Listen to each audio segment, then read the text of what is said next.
ಮಕ್ಕಳೇ, ಇಂದು ನಾವು ಕ್ಲಾಸ್ 10 ರ ಪ್ರಮುಖ ಅಧ್ಯಾಯ ಜೀವನ ಪ್ರಕ್ರಿಯೆಗಳು ಲೈಫ್ ಪ್ರಾಸೆಸಸ್ ನೋಡೋಣ.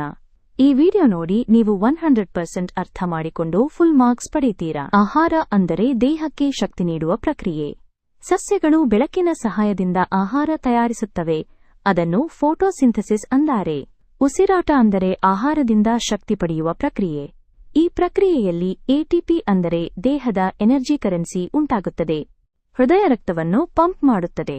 ಧಮನಿ ಆರ್ಟರಿ ರಕ್ತವನ್ನು ಹೊರಗೆ ಶಿರೆ ವೇನ್ ಹೃದಯಕ್ಕೆ ತರುತ್ತದೆ. ಸಸ್ಯಗಳಲ್ಲಿ ಕ್ಸೈಲಮ್ ನೀರನ್ನು ಕೊಂಡೊಯ್ಯುತ್ತದೆ. ಫ್ಲೋ ಆಹಾರವನ್ನು ಹರಡುತ್ತದೆ. ವಿಸರ್ಜನೆ ಅಂದರೆ ದೇಹದ ತ್ಯಾಜ್ಯ ವಸ್ತುಗಳನ್ನು ಹೊರಹಾಕುವ ಪ್ರಕ್ರಿಯೆ. ಕಿಡ್ನಿ ರಕ್ತವನ್ನು ಶೋಧಿಸಿ ಶುದ್ಧಗೊಳಿಸುತ್ತದೆ. ನಾವು ಈಗ 4 ಮುಖ್ಯ ಜೀವನ ಪ್ರಕ್ರಿಯೆಗಳನ್ನು ನೋಡಿದ್ವಿ. NRTE ಅಂದರೆ ನ್ಯೂಟ್ರಿಷನ್, ರೆಸ್ಪಿರೇಷನ್, ಟ್ರಾನ್ಸ್ಪೋರ್ಟೇಷನ್, ಎಕ್ಸ್ಕ್ರೀಷನ್. ಗುರುಗಳೇ, ಇಷ್ಟು ಈಸಿ ಆಗಿ ಲೈಫ್ ಪ್ರಾಸೆಸಸ್ ಕಲಿಯೋದು ಮೊದಲ ಸಲ. ಹೌದು ರಾಮ. ಈ ರಿವಿಷನ್ ನೋಡಿ SSLC ಎಕ್ಸಾಮ್ನಲ್ಲಿ ಫುಲ್ ಮಾರ್ಕ್ಸ್ ಖಚಿತ. Thanks for watching. Book subscribe to Right Finger Laxmi Putra GK Classes Light Bulb. More science revision videos coming soon.